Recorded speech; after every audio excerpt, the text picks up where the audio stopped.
Sveiki, gyvai iš studijos laidoje. Jolita Kancaitienė. Sveiki. Sveiki.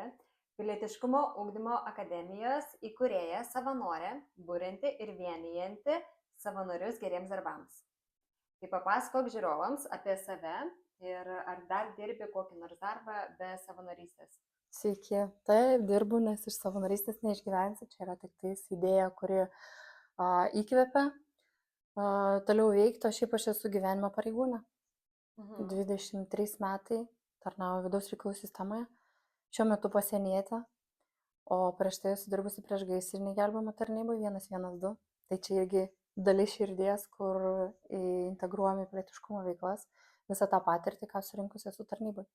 Tai yra pagrindinis tiesioginis darbas, bet jisai niekaip nesusijęs su ta veikla, kurią darau. Nors, nesakyčiau, kad niekaip nesusijęs. Tarnyba tėvynės labui irgi yra viena iš pilietiškumo formų, kaip aš suprantu. Ir tai yra tarsi ta pilietiškumo ugdymo akademija, tarsi papildymas mano gyvenime, kur norisi save labiau realizuoti. O kaip gimė mintis įkurti šią akademiją?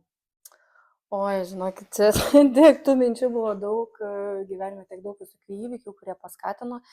Tai labai daug priežasčių, kodėl taip atsitiko. Visų pirma, savo darbą. Aš manau, kad aš esu pilietiškas žmogus. Ir tas turbūt, nežinau, ar įgyta, ar įgimta, ar tėvų įskiepėta, čia jiems ar sunku pasakyti, bet niekada nebuvau abejinga ir niekada nepraeidavau pro niekur. Nei pragulinti žmogų, nei praverkinti žmogų, nei ten nelaimę kokią nors, aš visur dalyvaudavau ir niekad netilpdavau į savo rėmus darbe. Vat pareigūnės, pareigybės aprašymas, turi padaryti va tiek ir man niekad neužtekdavo tiek, kiek aš turiu padaryti, aš visada išeidavau iš tų rėmų. Ir vieną kartą man prieš kokią gal 10 metų, gal net seniau, 15, sako, tu daryk ką nors su tuo. Ir man taip įstrigo, aš parėjau namo ir galvoju, daryk ką nors su tuo, ką man su tuo reikia daryti. Jeigu aš nuvažiavau į stovyklą pristatyti profesijas, tai aš pamačiau verkiantį žmogų, aš valandų su juo kalbu, tada jau kitas žmogus verkia, tada po 2 valandų man jau veda tos žmonės jau su jais kalbėti. Ir tada toksai, tada aš sakau, aš ne psichologė, aš čia tik tai tiesiog atjaučiau, palaikiau ir ten pavyko. Ir tada su to iš tikrųjų pradėjau galvoti, ką daryti. Tai buvo tokia Puškonių stovykla daugiau kaip prieš 10 metų. Ten su tom patyčiom pravedžiau tokią online, visiškai nepasiruošusi, nei aš specialistė, nei ką. Pravedžiau apie patyčias paskaitą ir pusė vaikų verkė. Po paskaitos? Taip, paskaitos metu ir aš pati graudinausi ir pavyko juos suvienyti ir, žodžiu, stipriai pasikeitė atmosfera. Ir po to stovyklos mes sako, tu daryk ką nors su to. Tai buvo pirmas toksai galbūt stiprus postūmis, kai supratau, kad iš tikrųjų reikia su tuo kažką daryti. Ir po to šiaip turėjau tokių gelbėjimo istorijų, kurios nesusijusios, kaip ir įeina į pareigas gal reaguoti kaip pareigūniai, bet šiaip turbūt kaip žmogui. Tai turėjau 112, kai dirbau 3 mergaitės, pavyko išgelbėti visiškai ne pagal taisyklės, nestandartiškai, netradiciškai. Ir irgi taip širdis sakė, kad taip reikia daryti, nes aš, žodžiu, iš savo asmeninio telefono parašiau žinutę jam. Ir pavyko išgelbėti, irgi buvo pastatyta, sukurta laida. Tai noriu, esminis dalykas nepasigirti, kiek aš čia daug padariau, bet supratau, kad iš tikrųjų to kažką reikia daryti. Ir jau nebetilpau į savo tos rėmus ir norėjusi dalintis, kad vat, ir tu gali, čia ne aš kažkokia stebuklinga, bet vat, ir tu gali ir norėjusi įkvėpti ir padėti. Ir jeigu taip iš tikrųjų, tai už vakar ėjau iš parduotuvės ir išgerusi moteris iškrito iš taksi, pilna ta žodžio prasme, jinai iškrito iš automobilio. Ir pas mus visuomenė yra priimta kažkaip pasmerkti. Jeigu išgėrė žmogus, tai čia tavo, Jėzau, čia va dar pafilmuoti ir pasijuokti. Tai nepasigirti noriu, bet noriu pabrėžti, kas mano supratimu yra tas pilietiškumas. Aš tai moteriai padėjau pareiti namo, jinai buvo basa, be batų, krepšį, batai, žodžiu, su šuniuku. Turtinga moteris tiesiog stipriai padaugino. Paklausiau, kas nutiko. Tai truputį kraujavo, bet jinai sako, ne, čia neprigės implantas. Žodžiu, pasakė, kur gyvena, paradžiau namo. Telefonų neturi, raktų neturi, paskambinau kaimynį, sakai, aš jau turiu išeiti, bet kažkaip, aš suprantu, kad mes turim reaguoti į bet kokią situaciją, kuri galbūt yra ir nelabai patogi ar paranki, tai ir tą aš vadinu pilietiškumu. Ir visą tą apibendrinus, norėjosi kažkaip vienyti ir kvėpti tiem geriem darbam, nes nesu aš kažkokia nieko ypatinga, mes galim daryti tą visi ir norisi, kad žmonės tikėtų, kad tų gerų žmonių yra daug, nes aš jų matau daug, ir tiesiog kvėpti tiem geriem darbam. Tai va, ta akademija buvo tarsi erdvė, per kurią mes skleistume tą idėją. Ir tada atsirado jaunųjų pasieniečių būrelis čia darbe, tada su tuo būreliu reikėdavo dirbti tik darbo metu, bet vaikai pradėjo prašyti žygio, išgyvenimo, tada aš pasiėmiau tos vaikus į savo kaimą, įsivežėme išgyvenimą, viskas prasidėjo nuo 6 vaikų ir tada mes pajutau, kad einam daugiau negu kad tik tai jaunasis pasienietis, ėjom į konfliktinės situacijas, į nesėkmes, į jausmą ir tai išsiplėtė iki pilietiškumo. Tai mes dabar pilietiškumą suprantam kaip meilę savo, pirmiausia, meilė kitam, meilė gamtai ir tėviniai. Jeigu aš nemyliu savęs, jeigu aš nesirūpinu savimi, tai aš negalėsiu mylėti nei kito žmogaus, man nerūpės nei tas gulintis žmogus, nes man yra blogai, didžiausia problema, nerūpės nei gamta, nei tėvinė. Tai va, tai su tai 6 vaikais pradėjom dirbti, dirbom nuo 2018 metų per savo kasmetinės atostogas 4 metus ir 5 metais reikėjo, iš vieno žmogaus išgirdau, sako, tvarkykit savo ūkį. Reiškia, organizacija, o Dieve, tai aš dabar, Jolita, pareigūnė, turiu tapti kažkokia direktorė, jau ne, aš tikrai šitos organizacijos nei aš valdysiu, nei aš moku, nei aš suprantu, nei čia mano. Ir reikėjo iš tikrųjų arba nutraukti, arba steigti organizaciją. Tai buvo tokia iššūkis. Ir aš tai jau vasario 2 dieną bus 3 metai. O kuo akademija yra išskirtinė? Ar kuo jūsų savanoriai yra išskirtiniai? Išskirtiniai savanoriai, nes jie pilietiški. Ypatingai, aišku, tų žmonių yra pilietiškų daug, ir šauliai, ir skautai, ir mes žavimės jais, viskuo, ką jie daro. Bet mes iš tikrųjų ilgai ieškojom atsakymų, kuo mes kitokie. Jutau, kad kažkaip kitaip mes veikiam, bet reikėjo atsakyti, kuo kitokie. Tai mes ugdom pilietiškumą per emocinį intelektą. Aš asmeniškai manau, kad be psichologijos tai kaip namas be pamatų. Gali statyti labai gražius ir gerus dalykus, bet nestovės, jeigu nebus pamatų.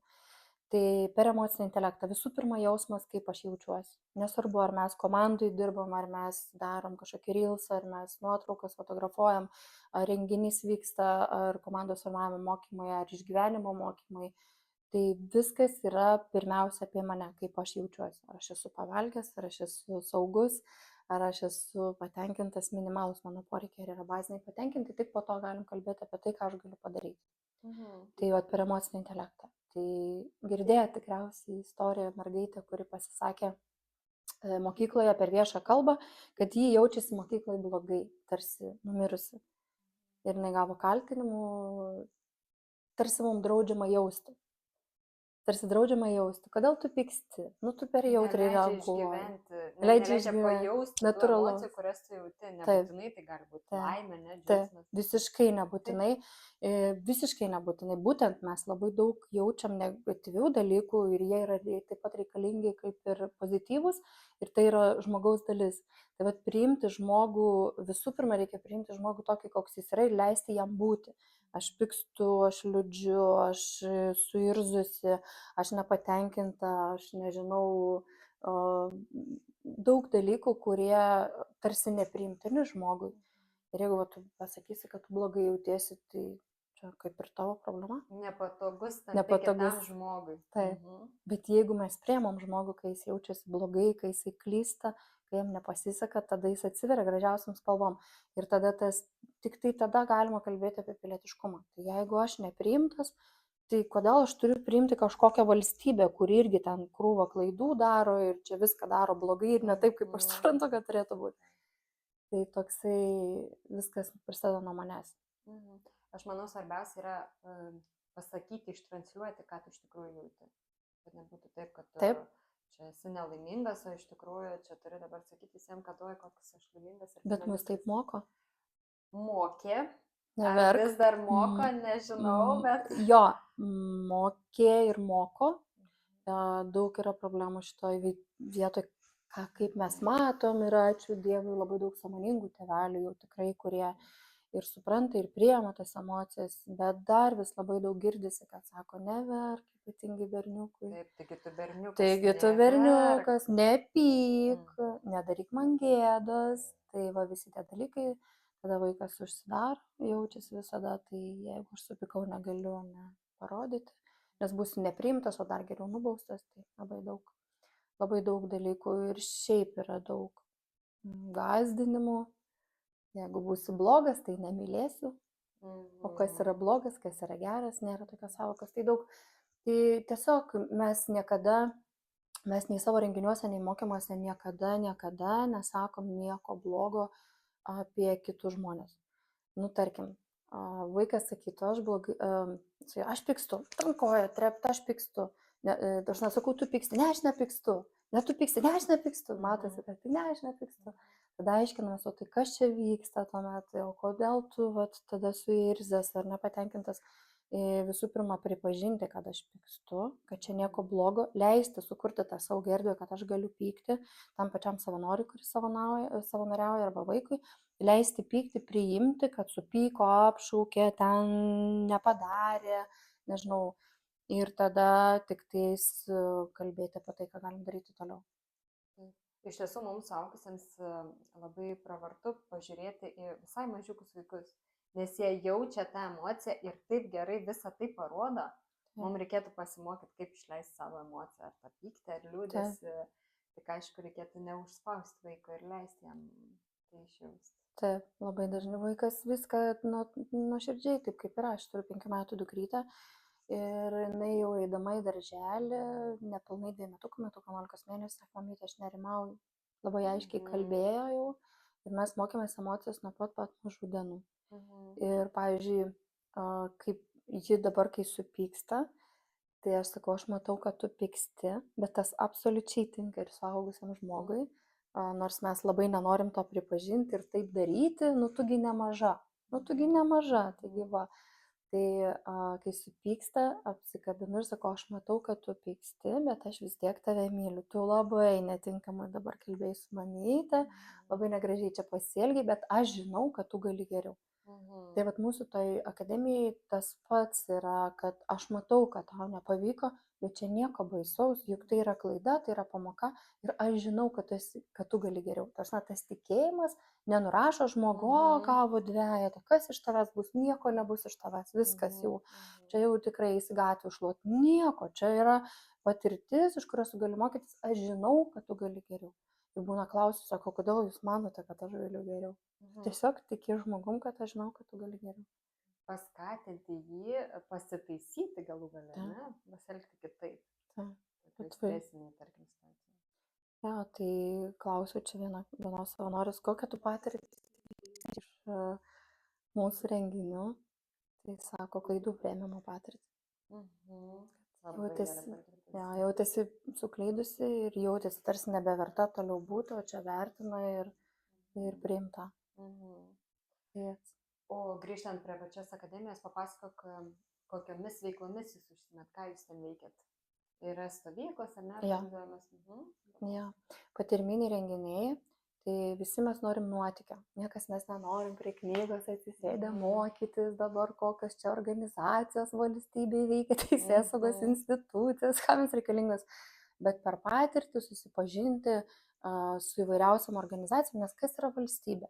Tai 4 komunikacijos kryptis, per kurias mes veikiam. Meilė sau. Tai yra patirminiai užsiėmimai ir praktikos. Pavyzdžiui, patirtis, kodėl aš šiandien pykau, ko aš norėčiau atsiprašyti, ar ne? Kam norėčiau padėkoti ir ko norėčiau atsiprašyti. Tai yra meilė sau ir meilė kitam. Labai paprasta praktika, bet jinai pas mus labai pasiteisina. Ir būna tokių valandų, kur renginio metu valandą sėdim ir ilgiau, ir vaikai ir apsiverkia, ir apsikabina, ir ten tiek emocijų, paprastas dalykas. Meilė sau ir kitam. Paprašyti, atsiprašyti ir padėkoti. Ir jeigu mes gyvenime taikytume tos dalykus, šiek tiek tai yra daug, ar ne? Tai va, viena iš veiklų, tai čia toks visiškai paprastas dalykas. Toliau patirminiai renginiai įveikai, baimėm įveikti ir pripažinimam, ten pykčiui išreikšti, ten žygis, einam žygį, supykau, sušlapo batai, bet aš nepykstu, kalbam, kas čia vyksta, kas čia, kaip aš čia. Susipykau su draugė bloga, o kaip, ar tikrai jinai bloga, o kas čia su tavim atsitiko, ką tu galėtum padaryti. Kokia patirtis bebūtų, sakai, girdžiu, tau labai blogai, tu išjauti tokius dalykus. O ką tu gali padaryti, kad tau būtų geriau? Tas priešiškumas suki pirštai save, kad aš žinau, kad tu gali, o kaip tu manai, ką tu gali padaryti? Tarsi bandai ištraukti iš pačio žmogaus, ar ne? Visiškai. Nei vienas iš mūsų nepriims ir aš žinau, kad tau reikia ten. Nuspręsti, kuo tau. Jo, sportuoti. Aha, valgau saldainį, žinau, kad tau reikia sportuoti. Pati ir sportuok. Tai toksai, jo, tai klausi, kaip tu manai, ką tu galėtum padaryti. Būna, kad užstrigė nieko, tai ten kiti klausimai, bet mes nei gydom, nei mokom. Per klausimus, per moderavimą tokį, jeigu matai, kad yra rimta problema, tai tada sakai, žinai, o kaip tu manai apie psichologus, nes mes remiamės mokslu, tik tai mokslu grįstais dalykais, mes nemokom to, kur nesam kompetentingi, aš nesu mokytoja, aš nesu kompetentinga, bet tiesiog per klausimus atvedi žmogų patį, o kaip tu manai, aš tai, pavyzdžiui, kreipiausi į psichologo, kaip tu manai, gal ir tau padėtų. Pateiki gerą pavyzdį ir tik per pavyzdį žmogus gali susidomėti. Tai va, tai veiklose, per jausmus tos analizuojame emocijas, jausmus, konfliktus, kas čia pas mane, kur kaip kartojasi gyvenime, ten einu žygį, va, sunervina ten draugas, ten gyvenime kažkaip panašiai vyksta viskas, ne? Tai tokios patirtys renginių metu, patyriminiai žygiai, ten įvairiausi mokymai susiję su išgyvenimu, įvairiausi mokymai susiję teisėsaugos institucijos, nes kas yra valstybė? Tai yra mūsų sukurtas aparatas, kaip sakyti, toks iš įvairiausių organizacijų, kurios viena saugo, valstybė tai yra kuris tavim rūpinasi, nors mes matom labai daug institucijų kaip ir toks mūsų pačių sukurta, sunku paaiškinti, ką noriu pasakyti, bet aš manau, kad tam, kad gerbti valstybę, tai tu turi suprasti, iš ko jis sudaryta, iš mūsų pačių. Aš esu valstybė, aš esu žmogus, aš tarnauju dabar tarnyboje.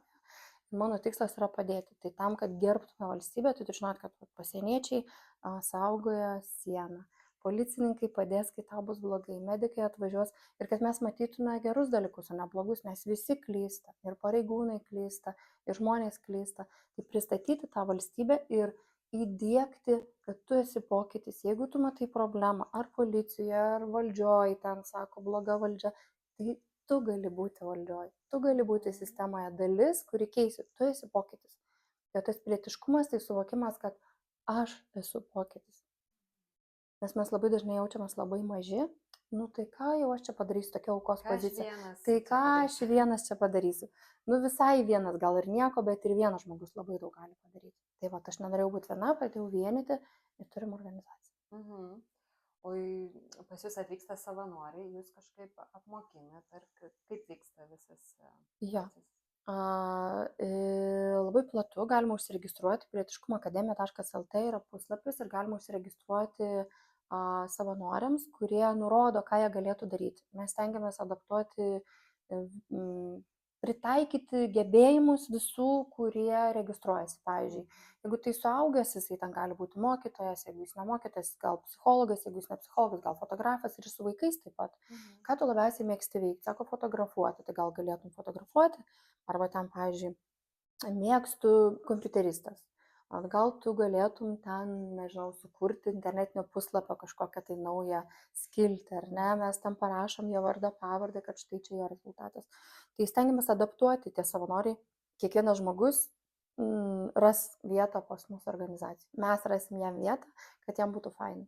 Lygiai taip pat iš vaikų renginyje pamatai, kas ką geriausiai moka. Pavyzdžiui, turėjom stovyklai vaiką, kuris atvažiavo į sukarintą dar tuo metu stovyklą ir tu žiūri, kad jisai visiškas menininkas, groja, piešia ten toksai, o ką tu čia veiki, tu nebūsi pareigūnas, sako, jo, bet man čia faina. Tai sakau, bet tu žygyje kažkaip nelabai fainai jautiesi, jo, Sakau, gal tu norėtum vat išgraviruoti mum logotipą, turim tokį logotipą ir jisai ant tokios lentos medinės išgraviravo mums logotipą ir mes turime jį iki šiol. Tai vat ir jis jaučiasi gerai, ir mes jaučiamės gerai, tai stengiamės tuos kiekvieną savanorį integruoti taip, kad jam būtų faina, kad jis gerai jaustųsi su tuo, ką jis geriausiai daro. Ir aišku, pagrindinis dalykas, ką dabar norim daryti, tai vienyti buvusius karius ir pareigūnus, įgalinti juos, nes jie tarsi atitarnavo, aš dabar 23 metus atitarnavau ir galėčiau išeiti į pensiją. Nu ir aš kaip ir nelabai įdomi ten su savo tą patirtim, taip lyg ir jaučiuosi, ar ne, išeini į pensiją, nu ir ką, ten kelius šimtus eurų gauni ir nei tai nedirbti, nei tai dirbti, norisi įgalinti tą patirtį, mes labai daug turim žinių, kurios reikalingos tik sistemai liktai, bet kai išeini iš sistemos tarsi nebereikalingos tos žinios. Žiūrėkit, moko ten išgyvenimo įvairiausių dalykų, ten turi patirčių ir gali tas patirtis perkelti mokant vaikus. Mes norim vienyti tos buvusius karius ir pareigūnus, įgalinti jų patirtis ir perduoti jaunimui. O kaip jūs, kokiais būdais skleidžiate apie save žinią? Turim internetinį puslapį, Pilietiškumo akademija LT, turim socialinius tinklus, Facebook'e Pilietiškumo ugdymo akademija, Instagram'e, TikTok'e. Ir šiuo metu dalyvaujam Lietuvos galios iniciatyvoje, prezidento Gitano Nausėdos inicijuota ir papuolėm į antrą turą. Vakar buvom Lietuvos galios renginyje, daugiau nei erdvė ir labai faina bendrauti su daug pilietiškų žmonių ir matyti, kokius gražius darbus jie daro. Tai vat skleidžiam visokiais būdais. Norim ne tik per stovyklas, mokymus, bet ir per logotipą. Dabar kaip tik dalyvaujam heraldikos komisijoje, norim pasitvirtinti, užsiregistruoti savo ženklą, logotipą. Ir tikriausiai jisai keisis, nors jisai mums gražus, bet yra tam tikri dalykai, kuriuos keisim tikriausiai ir tada norim per logotipą skleisti tą savo idėją, kad būtų gražu ir kad keltų klausimų, tai kas čia pas tave, kodėl tu čia nešioji. Ir vat vakar labai fainai, užvakar buvo Lietuvos galios renginiai toks Aleksas iš Visagino, nuostabus žmogus, iš tikrųjų daugėja daugiau tokių pilietiškų žmonių. Sako, aš esu lietuvis, rusiško akcentų, įrodinėja, kad visiems įrodinėja, kad jis lietuvis, nes neatrodo basas prezidentūrai su tatuiruotom rankom, marškinėliais. Ir įeina ir iš karto toks stereotipas, ar ne, kas čia dabar. Žinok, jis pradėjo kalbėti, nors ateiti ir apsikabinti žmogų. Jis Visagine, sako, mūsų miestas turi intelektinį sutrikimą. Tiesiai šviesiai. Ir aš, sako, tai pripažįstu ir jaunimas, sako, net nelabai supranta turbūt, ką aš veikiu ir kiek aš atėjau. Sako, ko aš čia atėjau tą prezidentūrą. Ir jie sako, aš niekada nesurinksiu balsų, nes jie lietuviškų puslapių neskaito ir nebalsuos. Bet jis pasakoja problemas, kad jie net neturi lietuvių kalbos mokytojų. Ir kaip jiems prisitraukti Visaginą tų mokytojų. Ir ką norėjau pasakyti apie logotipą, ar ne, grįžtant prie temos, tai jisai mums sako, o jūs galėtumėt, sako, jūs galėtumėt savo marškinėlius man kažkaip tai suorganizuoti. Sakau, Aleksai, mainais į mūsų dalyvavimo renginį, mes tau dovanojam, tu tik nešiok Visaginę tos marškinėlius. Tai vat vienas iš tokių įrodymų, ne, kad vat galima per tai skleisti idėją, nes visi klauso, tai kas čia? O tai kas čia, kodėl čia taip pat, ką jūs čia veikiat, ar ne? Iš lūpų į lūpas, ar ne? Ja. Ir kai tu pasakoji, kad mes nesėdim prie knygų ir nesimokom, nežinau, pilietiškumo ar ten politologijos, ar ten, nežinau, kažkokių tai dalykų, per patirtis, kas tas pilietiškumas, nu, vat, pakėlėm tą neblaivę moterį, bet gal čia visai fainai, gal čia visai gražu, ir jeigu taip visi padarytume, mes būtume neabejingi ir kurtume tą gražią bendruomenę, mūsų gražią valstybę, tą gerovės valstybę, stiprią valstybę. Tai būti neabejingu, man atrodo, labai svarbu. Būti neabejingu balsavime, būti neabejingu neburbėti, o galvoti, ką aš galiu padaryti, kad būtų geriau. Tai manau, kad čia mes kiekvienas iš mūsų galim, tik tais reikia tikėti, kad mes ir vienas žmogus gali sukurti didelį pokytį. Tai be abejo, ir tiesiog reikėtų galbūt ir į mažus dalykus atkreipti dėmesį, ne, kurie yra gražus ir geri. Vienas geras darbas irgi prisideda. Taip. Tai iš mažų darbų susideda dideli darbai, iš mažų žingsnelių. O kokie yra atsiliepimai po stovyklų, po mokymų, ką kalba išvažiuojantis? Paskutinį kartą turėjom 10 metų berniuką, kuris apsikabinęs verkia, šita stovykla pakeitė mano gyvenimą. Visimai tau linkėjimai. Tai iš tikrųjų nuostabus vaikas. Jis mūsų klausė, kodėl pilietiškumo akademija negali būti mokykla. Tai žinokit, labai užkabino širdį, nes jis pasijuto gerai. Mokyklai patiria patyčias, o pas mus pasijuto gerai. Kas yra įdomu, kad renginio pradžioje mes esam kategoriškai prieš patyčias, reaguojam ir aš esu įstikinusi, kad patyčios yra ten, kur nereaguojam. Arba netinkamai reaguojam, arba krūvis per didelis negeba tiesiog apimti mokytojai, socialiniai darbuotojai tiek, kiek yra mokykloje vaikų, bet šiaip jeigu yra tinkama grupė, su kuria dirbi ir tu reaguoji, ir stabdai, kaip sakyt, pavairuoji tos vaikus, klausi, o tai kodėl tu čia tai padarai, o kodėl tu nori pažeminti, ar tau gerai, kai jis verkia, ar tu jautiesi aukščiau, ir jie grįžta į tą savo tokį normalų bendravimą, kur nereikia tų patyčių, kur supranta, kad tai patyčios nieko blogo, jie bando išgyventi.